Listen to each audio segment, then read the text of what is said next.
అరే నాకు ఎప్పుడో సాయం చేశాను నేను వర్క్ చేసినప్పుడు అతని దగ్గర డబ్బులు లేవంటే 3,000 ఇస్తాం అని ఆ 3,000 అనుకొని ఇప్పుడు నేను హఠాత్తుగా అడిగాను ఇట్లా నీ దగ్గర డబ్బులు లేవన్నారు కదా ఎంత ఉంది నీ దగ్గర డబ్బు అంటే I have only 20 lakhs man just 20 lakhs ఉన్నాయి హౌ కెన్ ఐ సర్వైవ్ నాకు ఎట్లా సరిపోతాయి 3-4 days అంటే ఇట్లాంటి సమాజం కూడా అప్పుడు ఈ 3,000 మడి చెక్కులు పెట్టుకుని నేను మీ మమ్మీ పప్ప హాయిగా ఉంటారు అనేది ఎందుకంటే అసలు మాట్లాడుకోకండి నేను ఇంకా చెప్తే ఎవరు ఉంటా వాళ్ళు ఉండిపోతే దరిద్రం పోతుంది నాకు నిజంగా డబ్బులు వస్తే అందరికీ అన్ని సమకూర్చి నేను మాత్రం చిన్న I don't want to live time waste absolute time waste అంటే నేను మాట్లాడుకుంటూ చిన్న ఏదో వరకు కనెక్షన్ నాకు ఈ బంధాలు నాకు కూడా చాలా ఆ థాట్ వస్తుంది మాట్లాడుకోకుండా కనెక్షన్ మనిషి దొంగనా కూడా పెట్టడు వాడు ఎక్కువ మాట్లాడుకుంటారు నచ్చిన కాదు స్క్రిప్ట్ నాకు చెప్పిచ్చాను వాళ్ళ బ్యాక్గ్రౌండ్స్ నాకు సాయంత్రం 6 గానే ఇద్దరు కలిసి పెగ్గేస్తారు.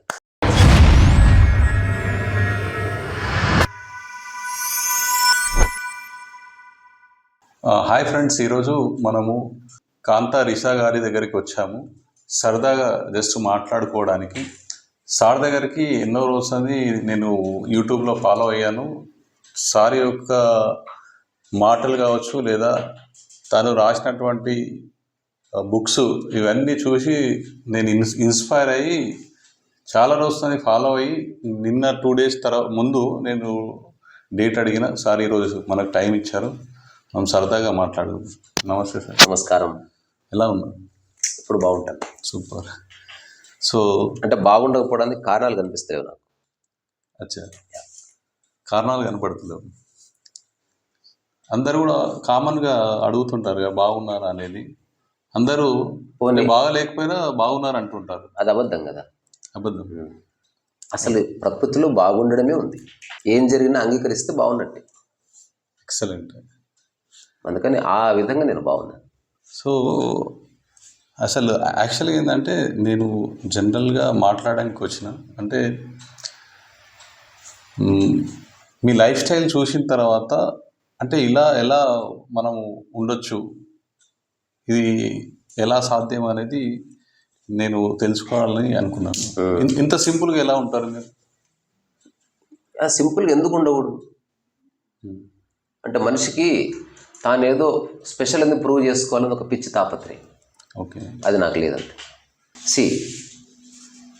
ఒక నెమలు ఉంటుంది అద్భుతంగా ఇట్లా పురి విప్పి డ్యాన్స్ చేస్తుంది, ఆ తర్వాత పోయి విజిటింగ్ కార్డ్స్ ఇయ్యదు, కరెక్ట్. జస్ట్ డ్యాన్స్ చేస్తుంది అంతే. అంటే ప్రకృతికి చాలా దగ్గరగా ఉంటారా లేకపోతే మనుషులకు దగ్గర ఉంటారా మీరు? నేను పూర్తి ప్రకృతి దగ్గర ఉంటాను. మనిషి కూడా ప్రకృతిలో భాగంగానే నేను చూస్తాను. నేను ఒక మనిషిని చూసినప్పుడు వ్యాపారాత్మకంగా ఏం చూడను. ఎదుటి వ్యక్తి లాభం, నాకు వాళ్ళ వల్ల లాభం రావాలని ఏం అస్సలు కోరుకోను. నేను ఎప్పుడు నిర్ణయించుకున్నా జీవితకాలం ఏకాంతంగా ఉన్నా అలాంటి సిచ్యువేషన్ వచ్చినా ఐఎమ్ ఓకే విత్ ఇట్. నా ఫుడ్ నేను వండుకొని తినడానికి నేను ఎప్పుడు అంటే నేను చాలా ఏళ్ల క్రితం ప్రిపరేషన్, అందుకని నాకు సంఘర్షణ ఉండదు. ఎవరన్నా వండి పెట్టలేదంటే ఆ చిన్న అంశంతో రోజంతా డిస్టర్బ్ అవుతారు. నేను కిచెన్లోకి వెళ్ళి వండుకుంటాను, నా చుట్టూ ఉన్న వాళ్ళకి వండి పెడతా. చిన్న చిన్న విషయాలే మనసుని డిస్టర్బ్ చేసే పెద్ద పెద్ద అంశాలు కావు. చిన్న థాట్, ఒక చిన్న అగ్గిపుల్ల అడవిని అంటించేసినట్టు ఒక్క పనికిరాని ఆలోచన జీవితాన్ని నాశనం చేస్తాను. నేను పూర్తి ఎరకలో ఉంటాను. ప్రశాంతంగా ఉండాలంటే ఏం చేయాలి? ఏం చేయకూడదు.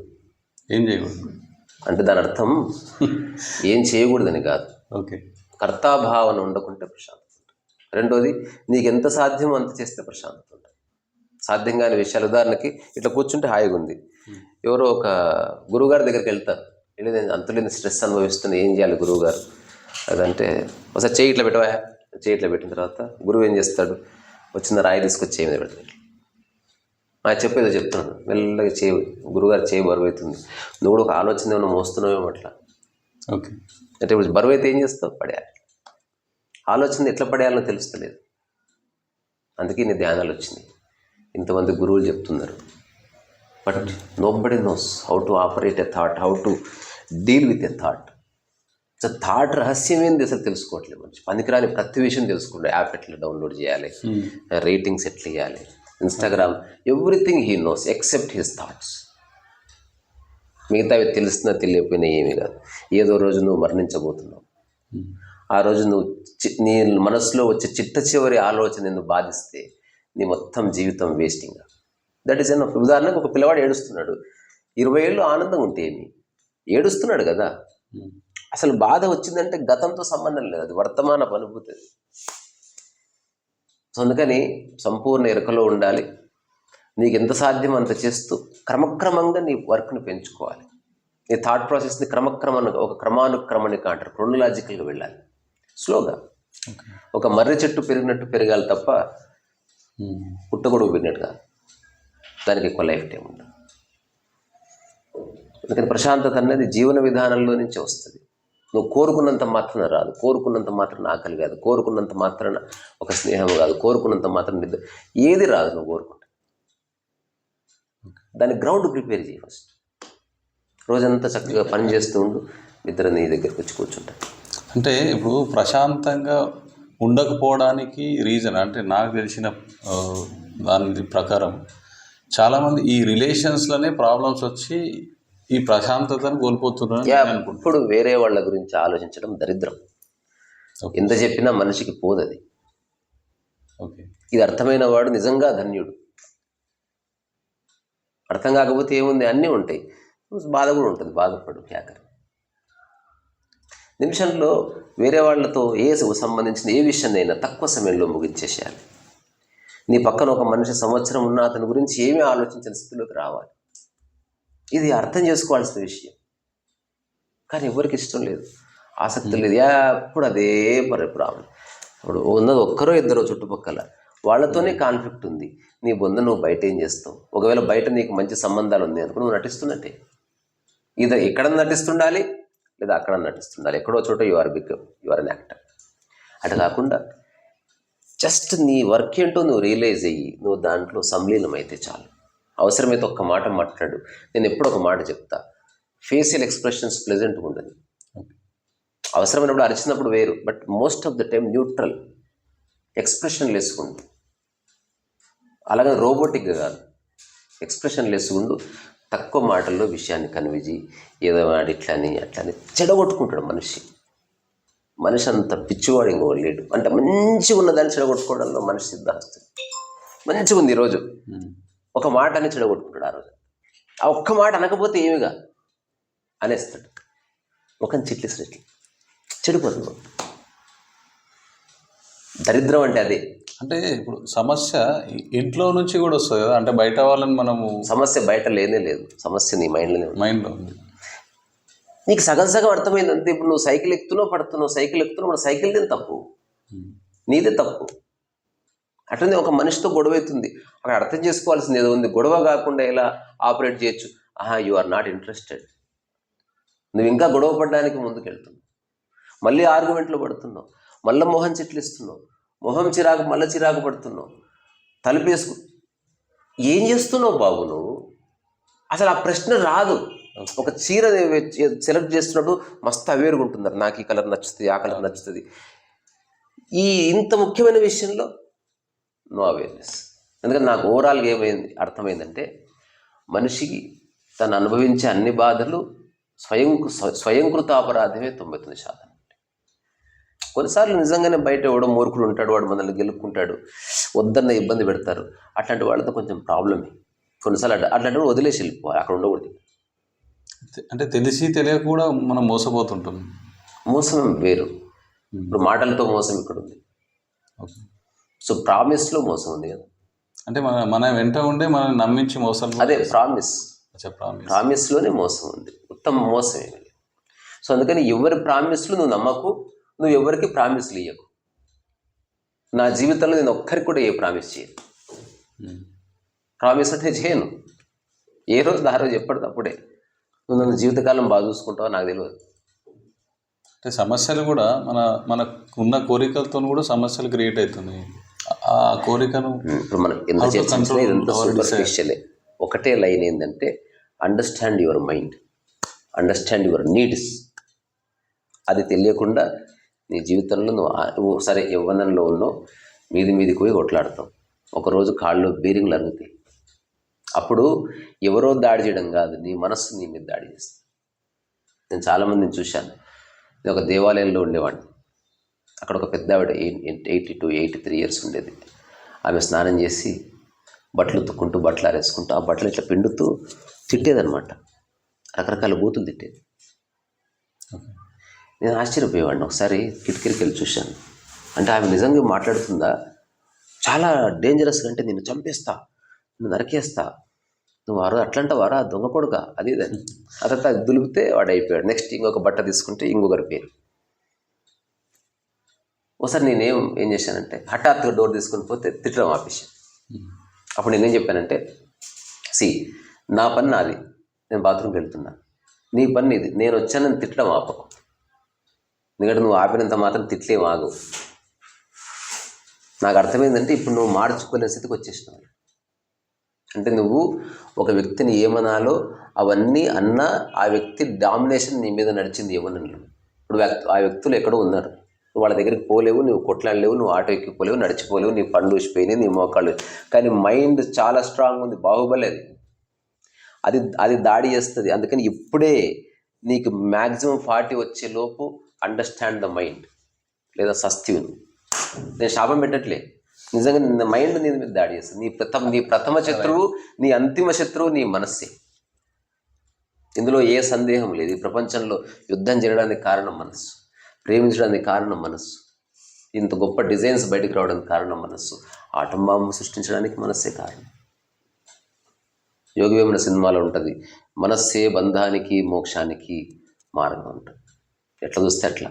అందుకని ఎవరైతే మనస్సు యొక్క స్వరూప స్వభావాలు అర్థం చేసుకుంటారో తన పనుల్లో తాను ఆకాశం అంత ఎత్తు ఎదగలి, కానీ వేరే వాళ్ళతో సంబంధం ఆవగించే పెట్టుకోవాలి. ఎక్కువ పెట్టుకున్నవా యు బౌండ్ టు సఫర్. నాకు లేదు, ఎవరు బాధపడాలి, కానీ ఏం చేస్తావు, వినరు. నువ్వు ఎంత చెప్పినా, డెమాన్స్ట్రేట్ చేసినా వినరు. ఆ పూర్వ ప్రవృత్తి ఎంత బాగుంటుందంటే కొట్లాడుతున్నప్పుడు, అరుచుకుంటున్నప్పుడు they enjoy so much. I think అంటే మీరు అన్నారు ఆవగింజంత అని, అంటే ఫ్యామిలీ, అంటే వైఫ్ కావచ్చు, హస్బెండ్ కావచ్చు, పిల్లలు కావచ్చు, వాళ్ళతో కూడా అలాగే ఉండాలి. ఇంకా అంతకంటే తక్కువ ఉంటే బెటరు. వ్యక్తిగా నువ్వేం చేయాలి అది చెయ్యి. ఉదాహరణకి వాళ్ళకు కొంత డబ్బు సంపాదించి పెట్టు. ఫస్ట్ నుంచి స్పష్టంగా చెప్పు, ఆఫ్టర్ 18 years నేను మీద సపరేట్ అయిపోతాను. ఎట్లయితే ఒక పక్షి ఏం చేస్తుందో ఆ పని నేను కూడా చేస్తాను. రెండోది, ఎవడు 24 hours భార్యగాను ఉండరు, భర్తగాను ఉండరు, తండ్రిగాను ఉండరు. వాళ్ళ సమక్షంలో ఉంటావు. ఇప్పుడు నువ్వు భర్తవా భార్యవా, ఎవరు నువ్వు మామూలు మనిషిగానే ఉన్నావు. అందుకని ఎవరు పొద్దుస్తమానం భార్య వాళ్ళు వెళ్ళి కూర్చోరు. పెళ్ళైన సంవత్సరం వరకు ఓకే. ఈ కలిసి ఉండడాలేంది, ఈ పీకులాడాలేంది, నాన్ సెన్స్. నేనైతే 2009లో ఐ డిసైడెడ్, నాకు నిజంగా డబ్బు అంటూ వస్తే అందరికీ అన్నీ సమకూర్చి నేను మాత్రం చిన్న ఇంట్లో ఉంటాను.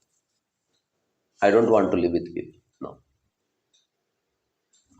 Time waste, absolute time waste. అసలు ఉంటే నేను మాట్లాడకుండా ఉంటా, చిన్న ఏదో వర్క్ కనెక్షన్ పెట్టుకుని ఉంటా. నాకు ఈ బంధుత్వాలు వద్దు. నాకు అలాగే ఆచరిస్తాను. రియల్గా అంటే నాకు కూడా చాలా ఆ థాట్ వస్తుంటుంది, మనం సపరేట్ ఉండాలి, లేకపోతే అంటే కలిసి ఉండాలి, మాట్లాడుకోకుండా కలిసి ఉండాలి. నేను చాలా ఇష్టపడతాను. నాకు ఇప్పుడు ఒక 20 మంది ఉన్నారు అనుకో, నాకు చాలా హ్యాపీగా ఉంటుంది. అందరు కలిసి వంట చేసుకోవచ్చు. ఈగో వచ్చింది అనుకో ప్రాబ్లం అవుతుంది, మాట తూలితే ప్రాబ్లం అవుతుంది. ఎవరో ఒకరు ఒక చెడు మాట అంటారు, ఎవరో ఒకరు వేరే వాళ్ళ గురించి ఇంకొకరితో చెప్తారు, దీంతో మెల్లగా చెడిపోతుంది. మనిషి నిలువెల్ల విషమే. ఎవడన్నా నమ్మ, మనిషిని నమ్మకం. కరెక్ట్.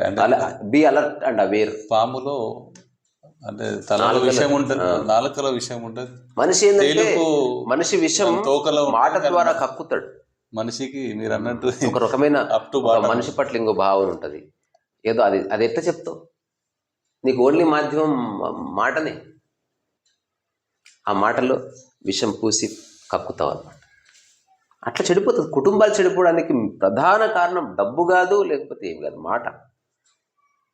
నేను ఏమన్నా కానీ అనే విధానం ఎట్లుంది? ఒక్కసారి దృష్టి పెట్టినవా నువ్వు? మనిషి దొంగనా కొడుకు పెట్టడు వాడు దృష్టి. నేను చూశాను సార్, నేను చాలా సూక్ష్మంగా గమనిస్తే ఒక నిష్కర్షకు వచ్చాను, అందరూ నోళ్ళు పడిపోవాలి, then everything will be all right. Super. అట్లా పడిపోదు అంటే నేను శాపం పెడతలేను. 90% నేను గమనించింది, ఎక్కువ మాట్లాడుకుంటారు, ఒక దాన్ని ఎండ్ చేయరు. ఆ తర్వాత facial expressions neutral. Ramana Maharshi neutral ఉంటాడు, న్యూట్రల్గా ఉండాలి. సరే జీవితం సగం వరకు అనుభవించుకో ఈ ప్రపంచంలో పడి, నీ యవ్వనం దాటే వరకు కొట్లాడు పీట్లాడు, but at least half of your life be expressionless, న్యూట్రల్గా ఉండు. భోజనం బాగుందంటే బాగుంది అని చెప్పి, వెరీ నైస్. అంటే అది అంతా చిన్నప్పటి నుంచి అలవాటు అవుతుంది. దాన్ని మళ్ళీ ఇప్పుడు ఒక ట్రాక్లోకి తీసుకురావాలి. మీరు చెప్పిన దాంట్లో జవాబు ఉంది. చిన్నప్పటి నుంచి ఎన్నో అలవాటు ఉంది, ఇది కూడా అలవాటు చేసుకో. ఓకే, చిన్నప్పటి నుంచి ఏమైనా బ్రాండ్ బిస్గా అలవాటు ఉందా? చేసుకున్నారు. ఎంత అస్సలు టేస్ట్ లేకపోయినా ఎంత జనాభా తాగుతున్నారు, వెంగుతున్నారు అట్లా. ఓకే, అవును, నాకు డౌట్ అసలు బ్రాండీ విస్కీ ఎందుకు తీయరు మంచి నైస్గా, అది ఎందుకు చేంజ్ చేస్తారో నాకు అర్థం కాదు. తీస్తే మంచి లేడీస్ కూడా తాగి పట్టుకుంటారు హాయిగా. ఎందుకంటే పంజాబ్ లూధియానాలో నాకు ఒక ఫ్రెండ్ ఉండే, he lives in US, his name is Jimmy. So నేను ఒకసారి ఆశ్చర్యపోయాను అసలు.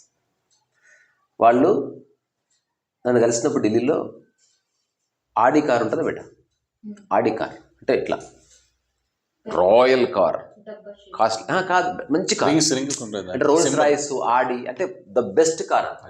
ఈరోజు ఆడిలో నేనేం చేశాను, అక్కడ నిలబడి ఎవరితో నేను చెప్తున్నాను అనమాట, నాకు టీ తాగలుంది, నా దగ్గర డబ్బులు లేవు అంటే, నాలో ఉన్న అన్ని వదిలించుకుంటున్న పీరియడ్ అది. చాలా భయం తెలుస్తుంది నాకు, ఇందులో లేదనుకున్నా, ఇప్పుడు సందర్భం వస్తే బయటపడుతుంది అది. సో నాకు కాఫీ తాపిస్తారా, నేను బొమ్మేస్తాను, నేను బెగ్గర్ని కాదు, నాకు నచ్చిన అని అడుగుతున్నా. అప్పుడు ఎవరో నాకు ఓకే షూర్ కాఫీ చెప్పాడంటే, లేదు నాకు నచ్చిన కాఫీ, సో నేను నీ బొమ్మేసి ఇస్తాను, నాకు డబ్బులు ఏం తీసుకోను, బట్ నాకు కాఫీ కావాలి, జస్ట్ నా దగ్గర నీకు నాకున్నంత డబ్బులు లేవంతే అని ఇట్లా చెప్తుంటే, ఈ ప్రయోగం నేను ఒక 10-15 రోజుల్లో సక్సెస్ఫుల్గా చెప్పగలిగిన. అంటే నోరు పెగిలింది, లేకపోతే ఇట్లా భయమయ్యేది ఇట్లా చెప్తుంటే, ఏదో నేను తప్పు చేసినట్టు, వాళ్ళు ఏదైనా తిడతారన్నట్టు. ఇది ఇలా ఉండగా ఒక 2 ఫ్రెండ్స్ ఉన్నారు, హెర్మన్ అండ్ జిమ్మీ. ఇదే అంటే వాళ్ళు ఏమన్నారంటే, I have seen you man from 2 days you have doing this, I like it man.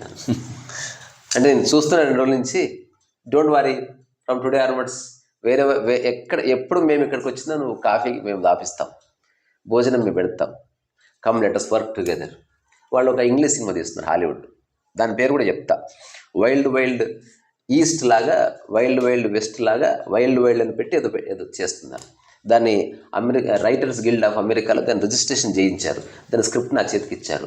UK మీరు ఆర్టిస్ట్ కదా, దానికి అంటే మన సబ్జెక్ట్ కాదు వేరేది ఇది, మళ్ళీ అక్కడికి వస్తా, నీకు దానికి స్టోరీ బోర్డ్ వేస్తావంటే okay, how much do you charge అంటే, మీరు నాకు కాఫీ దాపిచ్చారు కదా, నేను దాన్ని ప్రతిఫలంగా వేస్తాను అని చెప్పి ఒక వారం రోజులు స్విచ్ ఆఫ్ పెట్టేసి, వాళ్ళు నాకు చాలా ట్రై చేసినట్టున్నారు. నేను ఒకటే నిర్ణయించుకున్నా, ఈ ఢిల్లీలో నాకు గొప్ప ఫ్రెండ్స్ దొరికారు, వాళ్ళ బ్యాక్గ్రౌండ్స్ నాకు తెలియదు, వాళ్ళ ప్రవర్తన మాత్రమే ఆధారం నాకు. వాళ్ళు అసలు కారెక్కిపోతే వాళ్ళు టెర్రరిస్టులో, మంచోళ్ళలో, దుర్మార్గులో, రోగ్సో నాకు తెలియదు. ఎందుకంటే అందరు ఫ్రెండ్స్ అట్లే కలుస్తారు, మనకు తెలియదు ఎవరు. ఆ తర్వాత ఒక వారం తర్వాత నేను మళ్ళీ అక్కడికి వెళ్ళి కూర్చుంటే వాళ్ళు వచ్చారు, ఎక్కడ ఏమైపోయినావు, నువ్వు చచ్చిపోయావు అనుకున్నావు, యాక్సిడెంట్ అయింది అనుకున్నావు, ఫోన్ స్విచ్ ఆఫ్ చేసినావు అంటే వాళ్ళ దగ్గర స్క్రిప్ట్ ప్రజెంట్ చేసిన. సో వాళ్ళు చాలా థ్రిల్ అయిపోయి ఎంతో అంత డబ్బు ఇవ్వాలి నీకు, నేను డబ్బు తిరస్కరించిన. ఆ తర్వాత నాకు ఒక వద్దని 50,000 ఇచ్చారు. సో అటు ఢిల్లీలో నేను అనుకోకుండా నా లైఫ్లో, నా జీవితంలో మొట్టమొదటిసారి 50,000 రూపాయలు నా అకౌంట్లోకి వచ్చి పడ్డాయి.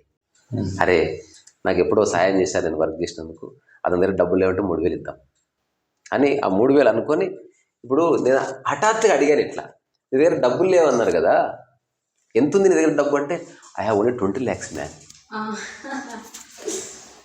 జస్ట్ 20 lakhs ఉన్నాయి, హౌ కెన్ ఐ సర్వైవ్, నాకు ఎట్లా సరిపోతాయి 3-4 daysకి అంటే. ఇట్లాంటి సమాజం కూడా అప్పుడు ఈ 3,000 మడి చెక్కులు పెట్టుకున్నాను నేను, అంటే సముద్రంలో కాకినట్టు వేసినట్టే. ఆడేం చెప్పాడంటే, మీ మమ్మీ పప్ప హాయిగా ఉంటారు అడిగితే, చాలా హాయ్, they are the most best couple in the world. ఎందుకంటే సాయంత్రం 6 ఇద్దరు కలిసి పెగ్గేస్తారు, నో డిస్కషన్, ఏమో పాట పాడుతుంది, ఆడో పాట పాడతాడు. ఇతను ఏం చెప్పాడంటే, తాగడం తప్పే కానీ వాగడం కూడా తప్పే. సో నేనేం నాకేమనిపిస్తుంది, ఈ మనిషి తన ఎనర్జీని అంతా ఆర్గ్యుమెంట్స్లో, మొహాలు మార్చడంలో, పక్క వాళ్ళని బ్లేమ్ చేయడంలో, పరిచిందన చేయడంలో పెట్టకుండా క్రియేటివిటీలో పెట్టాలి, సృజనలో పెట్టాలి. సో నేను కొంతవరకు నా టాక్స్ ద్వారా నేను ఇస్తున్న సందేశాల్లో అదొకటి. నేను ఊరికే కూర్చొని మాట్లాడకుండా నేను వెళ్ళి వంట చేసుకుంటాను, గిన్నెలు కడుగుతాను. ఎందుకు చెప్తాను అట్లా? ప్రచారం కోసం కాదు. అరే అన్ని పనులు పరమోత్కృష్టమైనవి. గొప్ప పని మామూలు పని అన్న విభజన తీసేసి, ఇది చెప్తే అర్థమయ్యేది కాదు, చేసి చూపించిన అర్థం కాదని నాకు తెలుసు. అయినా ఏదో out of compassion I'm doing that అట్లా. అందుకని మాట సంస్కరణ జరిగితే జీవితంలో సంస్కరణ స్టార్ట్ అయింది. దృష్టి అంటే పెట్టాలి. ఓకే, ఇప్పుడు మనం ఎవరికైనా సహాయం చేసినప్పుడు వాళ్ళు అట్లీస్ట్ వాళ్ళు గ్రాటిట్యూడ్ కూడా చూపించారు. అంటే వీళ్ళు ఫస్ట్ ఆఫ్ ఆల్ సహాయం చేయడానికి కండిషన్ ఏంటంటే ఏం ఎక్స్పెక్ట్ చేయండి. ఎక్స్పెక్ట్ చేయకుండా కూడా ఎందుకు చూపించాలి మరి? ఇప్పుడు గ్రాటిట్యూడ్ చూపించాలని గ్రాటిట్యూడ్ కూడా ఎక్స్పెక్ట్ చేయొద్దు. ఏది ఎక్స్పెక్ట్ చేయదు, దానికే సహాయం అని పేరు. ఓకే, నువ్వు సహాయం చేసినావంటే గ్రాటిట్యూడ్ ఎక్స్పెక్ట్ చేసినావు అనుకో, నువ్వు బిజినెస్ చేస్తున్నావు. దీన్ని క్విడ్ ప్రోకో అంటారు. నేను నీకు ఇది ఇస్తున్నాను, నువ్వు నాకు అది. నేను నీకు గ్లాసుడు చక్కెర ఇస్తాను, నువ్వు గ్లాసుడు కిరసనాయలి. అంటే నేను నీకు సాయం చేస్తాను, నేను నీకు సాయం చేసినప్పుడు నువ్వు నాకు నమస్కారం పెట్టావు, అయిపోయింది. సహాయం గంగలు కలిసిపోయింది. అందుకే ఎలా ఇవ్వాలి అంటే మా బుచ్చారెడ్డి గారు చెప్పినట్టు మనం నీళ్ళు ఇచ్చినట్టు ఇవ్వాలి. అంటే మొత్తానికి ఎలాంటి అంటే మనిషి నిజంగా ఆనందంగా ఉండాలనుకుంటే డోంట్ ఎక్స్పెక్ట్ ఎనీథింగ్. అసలు ఫుల్లెస్ట్గా నీ పని నువ్వు చేసుకోవడానికి ప్రిపేర్గా. అసలు నీకు ఎవ్వరు లేరనుకో, అడవిలో ఉన్నావు, చచ్చినట్టు నువ్వు నిన్నేం కొండలు గుట్టలేవు, తోతలేవు, నువ్వు ఏం చేస్తావు బా? నువ్వు నిజంగా ఒక్కదానివే ఉన్నావు అనుకో, ఒక్కడివే ఉన్నావు అనుకో, నీ లైఫ్ మినిమలిస్టిక్ అవుతుంది.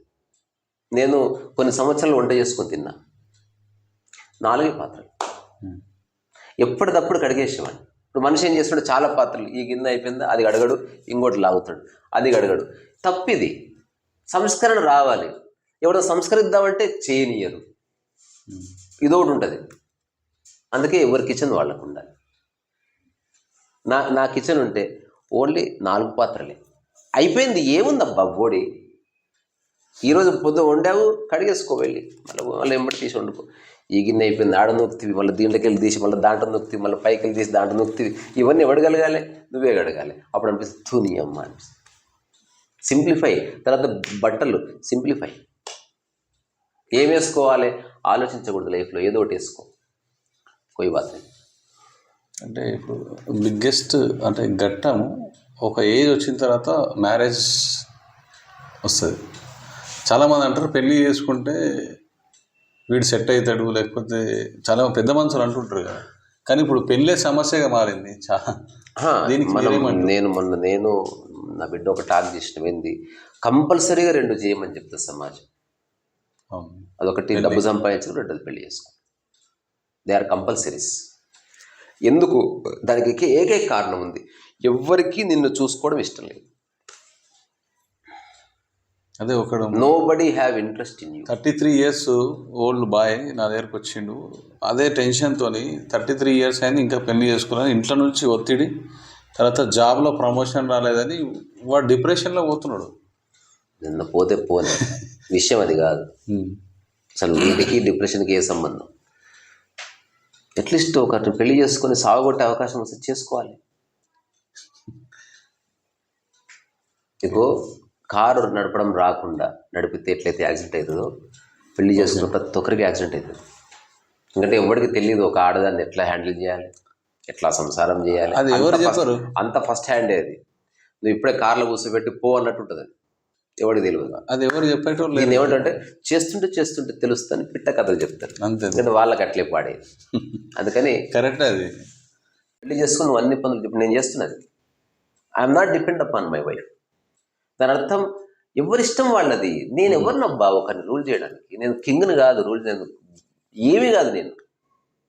నాకు రెస్పెక్ట్ వద్దు, నాకు నీళ్ళు కూడా ఇవ్వాల్సిన అవసరం లేదు. నేను నా పని చేసుకోవడానికి ఎంతసేపు సంసిద్ధంగా ఉన్నట్టు నాకు చాలా బాగుంటుంది. ఇంకా ఆశ్చర్యం ఏంటంటే when I'm doing my work నాకు చాలా టైం మిగులుతుంది, నా ఎనర్జీ మిగులుతుంది, నా మాట మిగులుతుంది. లేకపోతే ఊరికే మాట్లాడాలి అవసరం లేదు. అందుకని పెళ్ళి అనేది పర్సనల్. ఎంతమంది చెప్పినా, ఎంతమంది కౌన్సిలర్స్ చెప్పినా, గురువులు చెప్పినా, ఒకసారి ఒక గురువు చెప్పాడు, నాకు పెళ్లి చేసుకోవాలా వద్దా అని అడిగితే అక్కడి నుంచి ఒక అమ్మాయి పోతుందంట. పోతుంటే వీడు ఏం చేశాడు, గురువు జవాబు చెప్పేలోపు అమ్మాయి ఇట్లా చూశాడంట, చేసుకో అన్నట్టు. అంటే అమ్మాయి వైపు ఆసక్తిగా చూస్తున్నావా, చేసుకో. అంటే ఎందుకంటే ఆ థాట్ పోవాలి కదా. నువ్వు పెళ్లి చేసుకునే ఐస్ క్రీమ్ ఎందుకు కొనుక్కుంటున్నావు అంటే ఐస్ క్రీమ్ అనే థాట్ పోవడానికి. ఐస్ క్రీమ్ చీకి ఇవ్వడం బాగా ఆనందించేది, ఐ డోంట్ థింక్ సో. ఇంత చల్లగా ఉంటుంది అంతే అది. నేను ఎప్పుడు సినిమాకి పోయినా ఐస్ క్రీమ్ తింటా, 2 స్పూన్ల తర్వాత నాకు ఎందుకు తింటున్నా కూడా తెలియదు, దాంట్లో ఏం లేదు. అంటే ఇప్పుడు మిమ్మల్ని చూస్తుంటే నాకు ఒక క్వశ్చన్ వచ్చింది, ఇంత ప్రాక్టికల్గా ఎలా ఉండాలి అంటే మీరు ఉంటున్నారు కదా, మీలాగా నేను ఉండాలి అంటే అసలు దానికి ఏదైనా సాధన చేయాలా లేకపోతే ఇది ప్రాక్టికల్ అంటే సాధనకు అతీతం అని. అంటే ఎప్పుడు అనుకొని ఎప్పుడో కావాలనుకుంటే సాధన ఉంది, ఇప్పుడే addiction. See I'm ready to face any consequences అన్న చిన్న స్ఫురణ మీకు ఒక ఫ్రీడమ్ ఇస్తుంది. ఇప్పుడు సైకలాజికల్ డిపెండెన్సీ లేని స్థితి నాది. నేను ఎవ్వరి మీద ఆధారపడలేను, నేను అందరితో ఉంటున్నాను, ఆధారపడలేను. అసలు నేను ఎవ్వరి మీద ఆధారపడకూడదు. నేను చాలాసార్లు నా టాక్స్లో చెప్పాను కూడా, నా కాళ్ళ చేతిలో పడిపోతే అప్పుడు కూడా నేను దొగ్గుకుంటూ వెళ్ళి వంట చేసుకుంటుంది. దాని తగ్గట్టు నేను ఇప్పుడు చూడు సిస్టమ్ కింద పెట్టుకున్నా, నాకు తగ్గట్టు మార్చుకున్న విషయాన్ని. ఇగో కాళ్ళ చేతులు పడిపోతే ఏ కుర్చీలో ఆనుకుంటారో తెచ్చి నువ్వు కూర్చుంటుంది ఇందులో. సో అట్లా ఆ సమయానికి నేను ఇక్కడ పక్కన ఒక పొయ్యి, ఇక్కడ పక్కన రాసుకునే పుస్తకం నేను లీడ్ చేస్తా లైఫ్. ఇది నేను నిర్ణయించుకున్నా. ఇది ఆర్జీవి బ్లూ బుక్లో ఏముంది, ఎందుకు రాశారు మీరు చెప్పండి. అది చెప్పరా? నేను ఏ పుస్తకం గురించి చెప్పను, పుస్తకం రాసింది చెప్పకూడదు.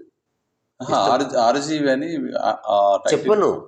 ఓకే, తీసుకొని చదవాలి. జస్ట్ ఊరికే అందరు అనుకున్నారు ఫేమస్ అయ్యేది అవ్వడానికి రాశాను ఏమనుకున్నారు, కాదని తెలిసిపోయింది. ఎందుకంటే నేను ఆర్జీవిని ఈ సమాజంలో ఆలోచించే వ్యక్తిగా ఒక్క పార్శ్వం తీసుకుని రాసింది, ఒక ఆస్పెక్ట్ ఆఫ్ హిజ్ లైఫ్ అని. ఫిలాసాఫికల్ బెంట్ ఆఫ్ మైండ్ ఉన్న ఆర్జీవి ఏం వాగాడు, దాని నిజంగా మీనింగ్ ఉందా అని చూసి కొంచెం అనాలిసిస్ చేసినంత. ఇప్పుడు అంటే చాలామందికి కొన్ని అంటే కోరికలు ఉంటాయి, అందులో సెక్స్ డిజైర్ దాన్ని కంట్రోల్ చేయాలంటే చేయకూడదు. కంట్రోల్ చేసిన తర్వాత ఎక్కడో చోట వదిలేయాలి మళ్ళీ దాన్ని. ఎందుకంటే ఏది ఎక్కువసేపు కంట్రోల్ అంటే ఏముందో తెలుసా సార్? స్ప్రింగ్ తెలుసా మీకు? స్ప్రింగ్ ఇట్లా ఉంది, ఇట్లా ఒత్తి పెట్టడం కంట్రోల్ అనమాట. ఎప్పుడైతే బాడీ వీక్ అవుతుందో స్ప్రింగ్ ఎగురుతుంది, మీరు వదిలేయాల్సి వస్తుంది. సో ఎవరైతే సెక్స్ని కంట్రోల్ చేస్తాడో వాడే రేపిస్ట్ అవుతున్నాడు.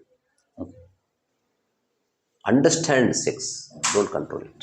దేన్ని కంట్రోల్ చేయొద్దు. నేను కోపాన్ని కంట్రోల్ చేసుకుంటే ఇంకా ఇంట్లో ఉన్న ఏదో వస్తువు పగలబోతుంది త్వరలో. కంట్రోల్ చేయదే వద్దు, ఏదంటే అప్పటికప్పుడు తెలుసుకో అట్లా. సో అది అందరికీ అవసరం కానీ అందుబాటులో లేదు, అందుకని మనిషి కొంచెం ఇబ్బంది పడుతున్నాడు. పాపం మనిషి. అన్నీ ఉన్నాయి, అవసరమేం తప్ప. ఇప్పుడు శృంగారం, డబ్బు, పేరు ప్రఖ్యాతి, అంటే దాని చుట్టే వాడికి అయితే ఏదైతే అస్సలు దొరకదో దాని పట్లనే ఆసక్తి ఉంటుంది. నేను నా నోట్స్ ఆఫ్ మిషన్లో ఒక లైన్ రాశాను అనమాట, స్కేర్సిటీ ఈజ్ సేక్రెడ్ అని. ఏదైతే అత్యంత అరుదైనదో అదే గౌరవించబడుతుంది. ఇప్పుడు బంగారం గౌరవించబడుతుంది, అరుదైంది కాబట్టి. ఇట్లా కుక్క దొరికితే బంగారం పడ్డది అనుకో, ఎవరు తీసుకోరు. చెట్లకు బంగారం కాస్తే తీసుకోరు ఎవరు. అప్పుడు బంగారం దేనికి ఉపయోగించాలో కూడా తెలియదు. మీరు అంటే ఇంత నాలెడ్జ్ అంటే నాలెడ్జ్ అనాలా లేకపోతే మీకు నాది నాలెడ్జ్ కిందికి రాదు. నాలెడ్జ్ అంటే చాగంటి కోటేశ్వరరావు గారు అంటే అసాధారణ ధారణ, రకరకాల విషయాల్ని గుర్తుపెట్టుకోవడం. నాకేం గుర్తుండవు. ఇప్పుడు భగవద్గీత చెప్పమంటే నేను పుస్తకం చేసి చెప్తాను, నేనేం గుర్తుపెట్టుకొని మెమరీగా చెప్పి పేరు ప్రఖ్యాతులు అట్లేం లేదు. నాకు గుర్తు లేకపోతే గుర్తులేదని చెప్తా, గుర్తున్నవి కొన్ని గుర్తుండిపోయినాయి అంతే. అట్లా తర్వాత నేను అప్పుడప్పుడు చదువుతూ ఉంటాను కాబట్టి కొంత మెమరీలో అట్లా పైన తేలుతూ ఉంటుంది. నేను కొంతకాలం టచ్ చేయలేదానికి వెళ్ళిపోతుంది. అసలు I don't have any control on my memory. So నాకున్నది జ్ఞానం కిందికి రాదు. అంటే ఆ కాంటెక్స్ట్ అంటే మెమరీ బేస్డ్ జ్ఞానం నాకేం లేదు. నాకు ఒక నిరంతర ఎరుక ఉంది. నేను నిద్రలో కూడా ఎరుకలో ఉంటాను. అది నేను ఎప్పుడూ అది పోతలేదు నాకు. నేను ఎక్కడున్నా ఇది ఎట్లుంటుందంటే కృష్ణమూర్తి అంటాడు, కృష్ణమూర్తి రాసింది ఎవ్వరికి అర్థం కాలేదు, నాకు తెలుసు అది ఏం రాశాడు అంటే అదర్స్ ఆర్ వాచింగ్ అంటాడు. అదర్స్ అంటే నువ్వు జస్ట్ గమనించు, ఇట్లా నడుస్తున్నావు, ఏదో ఒక అదృశ్య శక్తులు నీ చుట్టూ నడుస్తున్నాయి, నేను పట్టుకొని ఉన్నాయి. ఉదాహరణకు సెంట్ కొట్టుకుంటే ఆ సెంట్ స్మెల్ నీతో పాటు వస్తుంది చూసావా. అట్లా నా అవేర్నెస్ అన్నది నన్ను వదిలిపెట్టదు. ఇంకా చాలా న్యాచురల్ ఫోకస్ అది. నాకు ఈవెన్ గాఢ నిద్రలో కూడా అది ఉంటుంది. అవేర్నెస్ ఉండాలంటే దానికి మరి సాధన ఎలా? అది మళ్ళీ వేరే టాపిక్. సాధన వల్ల అయితే రాదు. ఓకే, అంటే డిస్ట్రాక్షన్ అవుతుంటాం కదా మనం. ఇప్పుడు స్ఫురణ, డిస్ట్రాక్షన్, కాన్షియస్లు ఉండాలనుకుంటే అందుకే ఏదో రమణ మహర్షి విచారణ చేయమన్నాడు. డిస్ట్రాక్షన్కి కారణం ఏమిటి? ఇప్పుడు నేను ఏదో మాట్లాడుతున్నా, ఆకర్షించే అంశాలు చాలా ఉన్నాయి. ఇది ముట్టుకోవచ్చు, అది ముట్టుకోవచ్చు, కుండను ముట్టుకోవచ్చు, ఏదైనా మాట్లాడచ్చు, డ్రెస్ బాగుందనొచ్చు. వాటి పట్ల నాకు మమకారం లేదు, తద్వారా డిస్ట్రాక్షన్ లేదు. సో డిస్ట్రాక్షన్ ఎందుకు వస్తుంది, దాని మీద విచారణ చేస్తే డిస్ట్రాక్షన్ పోతుంది. కంట్రోల్ చేస్తే పోదు. కంట్రోల్ చేసే వాళ్ళందరూ కంట్రోల్ లేకపోయారు. అట్లా. ఓకే, ఫైనల్గా ఇప్పుడు ఒక 2 క్వశ్చన్లు అడుగుతాను మీకు ఇష్టమైన ఫిలాసఫర్ ఎవరు? అంటే ఓషో ఉన్నారు, రమణ మహర్షి ఉన్నారు, చాలా first of all Ramana Maharshi philosopher కాదు. సారీ, ఫిలాసఫర్ అంటే ఓన్లీ ఆలోచించిన వాళ్ళు, పెద్దగా జీవించలే, మంచి ఆలోచనలు చేసిన వాళ్ళు. ఇప్పుడు Jean Paul Sartre being and nothingness అని ఉంటుంది. అంటే హాయిగా ఆరామ్ చైర్లో కూర్చొని వాళ్ళు ఆలోచించారు గొప్పగా. రమణ మహర్షి ఆచరించిన వాడు, ఆలోచన పెద్దగా లేదు. ఇప్పుడు నాలో పెద్ద ఆలోచనలు ఏమి లేదు. ఏదైనా మిషన్ ఉంటే బాగుండు, నేను ప్రూవ్ కూడా చేసి చూపిస్తాను. ఏది ఇప్పుడు ఆలోచించిన ఫిలాసఫర్స్ అనొచ్చు, ఒక ఎన్లైటెండ్ బీయింగ్ అనొచ్చు. ఆచరణ అంటే ఏదో కొండలు గుట్టలు ఎత్తడం కాదు, అసలు ఆచరించని ఆలోచన రానే రాదు. ఇది ఆశ్చర్యాల్లోకి ఆశ్చర్యం. ఇప్పుడు నేను చెప్పేది ఇంపాసిబుల్ టు అండర్స్టాండ్. అందరికీ చాలా ఆలోచనలు వస్తాయి, అందులో కొన్ని ఆచరిస్తారు. ఎన్లైటెండ్ మ్యాన్కి ఆచరించేది ఆలోచనగా వస్తుంది, వేరే థాట్ రాదు అసలు. ఇప్పుడు ప్రపంచం నీకు అర్థమైంది ఇది? చెప్పు కొంచెం. అందరికీ చాలా ఆలోచనలు వస్తాయి, ఇందులో కొన్ని మాత్రమే ఆచరిస్తారు. ఎగ్జాంపుల్ నేను అనుకోవచ్చు, ఇంకెవరు అనుకోవచ్చు. 100 వస్తే అందులో 10 చేస్తారు కావచ్చు, 90 వదిలేస్తారు కావచ్చు. కానీ ఎన్లైటెన్ మ్యాన్కి ఏదైతే అతను చేయగలుగుతాడో దానికి సంబంధించి ఆ థాట్ మాత్రమే వస్తుంది. అందుకని అతనికి ఆలోచనలు ఉండవు. సంపూర్ణంగా అతను చేస్తే ఆబ్వియస్ ఆచరించేది కదా చేసేది. సూపర్. అంటే ఒక కాంటెక్స్ట్ లో మనకు వచ్చే ఆలోచనలన్నీ కూడా మనకి కాదు. అది ఎన్లైటన్ పాయింట్ ఆఫ్ వ్యూ చెప్పలే. అసలు ఎన్లైటన్మెంట్ అంటే నీకు అసలు ఆలోచనలు లేవు. ఇంకా వచ్చిందా బాడీ ఎంబడి యాక్ట్ అయ్యి ఊరికే కూర్చొని కపోల కల్పనలు చేసి ఊహించు. అసలు ఊహ లేదు. ఊహ ఉన్న జీవితం చాలా లోపభూయిష్టమైనది. ఓన్లీ క్రియేటివిటీ ఉన్నవాడు ఊహని ఒక టూల్గా ఉపయోగించుకోవాలి, ఒక ఫ్యాకల్టీ. కథ రాయాలి, అద్భుతంగా ఊహించుకో, బాగుండదు. రా లైఫ్ అన్నది ఊహ ఎక్కడిది? ఊహ మన మైండ్ యొక్క కల్పన. అది.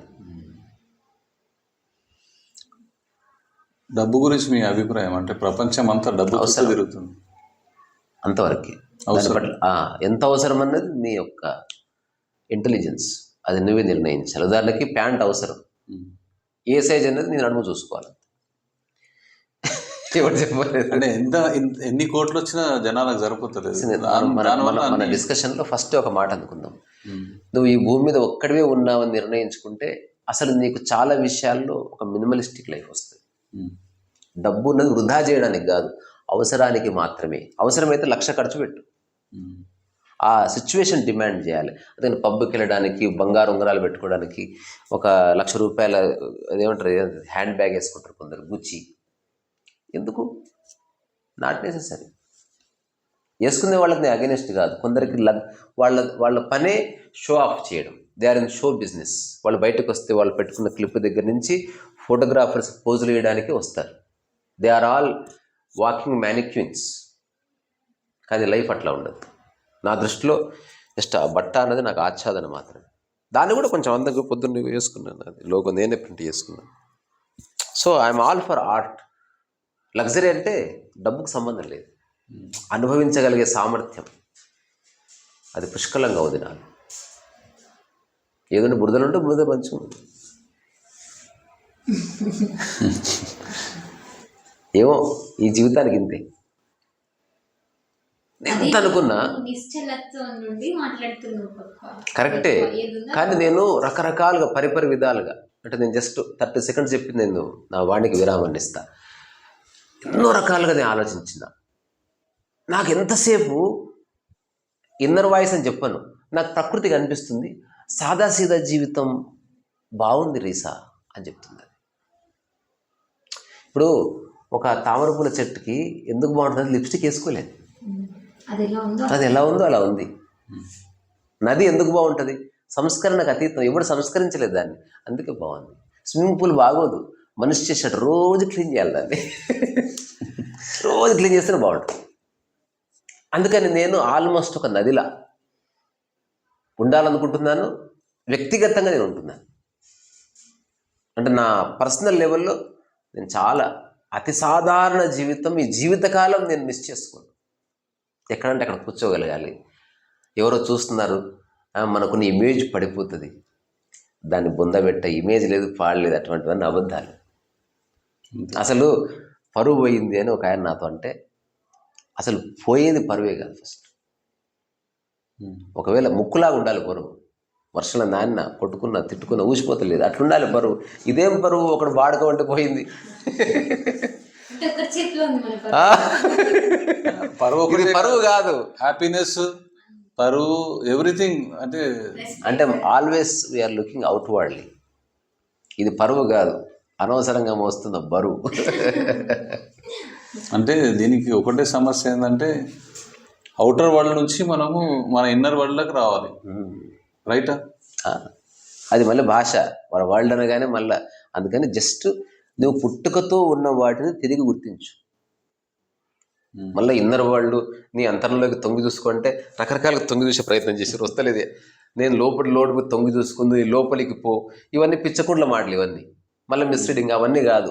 బై బర్త్ నీకు ఏవైతే ఉన్నాయో అవి తిరిగి సంపాదించుకో, అవన్నీ ఉన్నాయి, గుర్తించు. బై బర్త్ నువ్వు హ్యాపీగా ఉన్నావు, బై బర్త్ నీకు కల్మషం లేదు, బై బర్త్ నీకు కుట్రలు లేవు, బై బర్త్ ఏది ఉన్నా లేకున్నా, ఏ ఊర్లో ఉన్నా ఏవేది, అవన్నీ తెలియకున్నావు. ఇప్పుడు తెలిసి ఆ స్థితిలో ఉంటే నువ్వు జ్ఞానులకే జ్ఞానివి. ఆ స్థితిలో మాట్లాడిన వాడు ఏది మాట్లాడినా వేదమే. జ్ఞానం అంటే అదే, అంటే వాడి యొక్క మూల స్థానానికి వెళ్ళి ఊ అంటాడు వాడు. అందుకని ప్రతిదీ అందంగా ఉంటుంది. ఇది ప్రిపేర్ అయ్యి చెప్పలేవు, ఎట్లా చెప్తావు, ఎక్కడో చోట తప్పు దొరుకుతున్న భావన ఉంటుంది ప్రిపేర్ అయితే. అన్ప్రిపేర్డ్ ఓకే, ఆవలింతలాగా ఉంటుంది. అంటే ఇప్పుడు వచ్చే కమ్మింగ్ జనరేషన్ గురించి మీరు ఏం చెప్తారు? అంత మన భావనే, ఏ జనరేషన్ లేదు, పుడుతున్నారు చస్తున్నారు అంతే. ఆకలికి జనరేషన్ ఉందా బ్రదర్? ఆధ్యాత్మికతకి జనరేషన్స్ ఉండవు. ఓన్లీ ఆధ్యాత్మికత, ఆనందానికి జనరేషన్ ఎక్కడిది? ఆ రోజుల్లో ఆనందం వేరు, ఈ రోజుల్లో ఆనందం వేరు, ఆ రోజుల్లో నిద్ర వేరు, ఈ రోజుల్లో నిద్ర వేరు. అంటే అప్పట్లో శృంగారం వేరు, ఇప్పట్లో శృంగారం వేరు. అప్పట్లో మేము అట్లా చేసాం, అట్లే ఉండదు, ఎప్పుడూ ఒకటే ఉంటుంది. అది సమయానికి అతీతం. మనం నేను డిస్కస్ చేసే టాపిక్ అసలు జనరేషన్ లేదు, పాడలేదు, టైం లేదు, సంవత్సరాలు లేదు. ఒక్కసారి మా కోసం ఒక చిన్న మ్యూజిక్ మీరు ప్లే చేయండి, అలాగే దాని తర్వాత మనం ఏం చేద్దాం.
తనుమనిషం శంకరం నాద తనుమనిషం మోదకర నిగమో తమసా మోదకర నిగమో వేదసారం వరం వరం వేదసారం వరం వరం నాద తనుమనిషం తనుమనిషం తనుమనిషం. Excellent, super.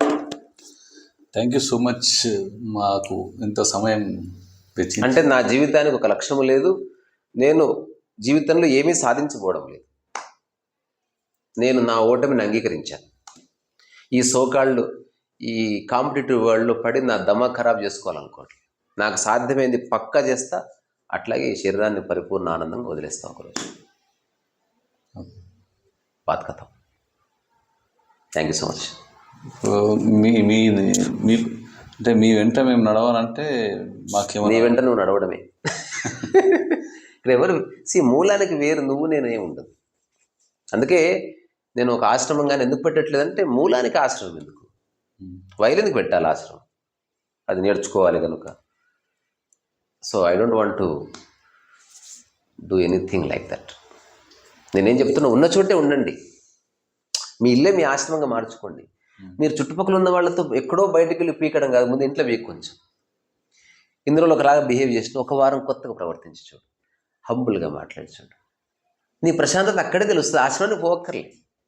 చాలామందికి అర్థం కాని విషయం ఏంటంటే ఇది ఆశ్రమం యొక్క గేటు, ఇట్లా పోవాలి లోపలికి. ఇక్కడ కారు వేసుకొని వాడు వస్తున్నాడు. ఈ కారు వేసుకున్న వ్యక్తికి ఏమేమి మోసుకొస్తున్నాడు? ఇల్లు, భార్య, పిల్లలు, డబ్బులు, ఆ తర్వాత పరువు ప్రతిష్టలు, అతడు ఉద్యోగము, స్ట్రెస్, ఇదంతా మోసుకొని ఆశ్రమానికి వస్తున్నాడు. ఈ ఆశ్రమం గేటు బయట వాటిని వదిలేసిపోతున్నాడు. వాడు లోపలికి ఒక మామూలు మనిషిని పోతున్నాడు. ఎందుకు ఆశ్రమం? అన్ని బయటనే వదిలేసిపోతావు కదా, అదేదో నువ్వు వెంటనే వదిలేరాదు. లోపలికి వెళ్ళిన తర్వాత నువ్వు ఎంటీగా పోయినావు, ఉద్యోగం పని చేయట్లే, భార్య గురించి ఆలోచించట్లే, కొడుకు గురించి ఆలోచించట్లే, ఆ వారం రోజులు తర్వాత స్ట్రెస్ తీసుకోవట్లే, ఆఫీస్ ఏం ఫోన్ లేదు, ఏం లేదు, మంచి మ్యూజిక్ వింటున్నావు, మంచిగా తింటున్నావు. అది ఇంట్లో చేయి డాడీ. ఇప్పుడు నేనంట ఏ ఆశ్రమానికైనా ఒక అందమైన ఛాలెంజ్, ఈ గేట్ లోపలికి ఇవన్నీ తీసుకుపోనియండి, చూద్దాం మంచిగా ఉంటారు. I don't thinks. అప్పుడు ఆశ్రమం కూడా దరిద్రంగా ఉంటుంది. మెడిటేషన్ చేస్తుంటే గురువు చెప్తుంటే, ఏమండి లే ఏ ఊరికి బయటకు పోదాంబా, అది ఆవేశం. అక్కడేంది, నువ్వు లిబరేట్ అయ్యే లోపలికి పోతున్నావు. నువ్వు ఆశ్రమానికి ఎందుకు క్రెడిట్ ఇస్తున్నావు? అన్నీ వదిలేసిపోయి నీవు అక్కడ వాళ్ళ రూల్స్ అంగీకరించి నిశ్శబ్దంగా ఉండి బట్టలు మంచిగా వేసుకొని స్నానం చేసి ఒక పక్క పూజ చేసి ఇవన్నీ చేసి ఆబ్వియస్గా బాగుంటావు. అనవసరంగా మళ్ళీ ₹1,00,000 ఖర్చు పెట్టి నీ ఇల్లే ఆశ్రమం అని చెప్తున్నా నేను. అర్థమైన వాడు ఓకే, అర్థం కాని వాడి మీద నాకు ఇంట్రెస్ట్ లేదు. అర్థం చేసుకుంటారు, లేకపోతే లేదు, మనకే సంబంధం. మనం ప్రతిదీ హెడ్డేకి తీసుకోవద్దు. అందరు గంగల కలవని మనకు సంబంధం లేదు. ఈ మనుషులు ఉద్ధరించే కార్యక్రమం అంతా ఏమంటారు, అర్థం పడుతున్న కార్యక్రమం. నువ్వు చెప్పి పక్కకి జరుగు. ఇది స్ఫురణకు సంబంధించింది, ఇది రుద్దే కార్యక్రమం కాదు. ఇది IAS ప్రిపరేషన్ అయితే రుద్దొచ్చు. నారాయణలో రుద్ది నువ్వు ఫస్ట్ ర్యాంక్ తీసుకొస్తారు. ఇది ఎట్లా తీసుకొస్తావు? స్ఫురణ. You just all of a sudden you have seen the futility of in many things. అట్లా అదే అరే అవును కదా, అవును అది అర్థమైంది, అట్లా వస్తుంది అంతే. That's all. Okay, thank you.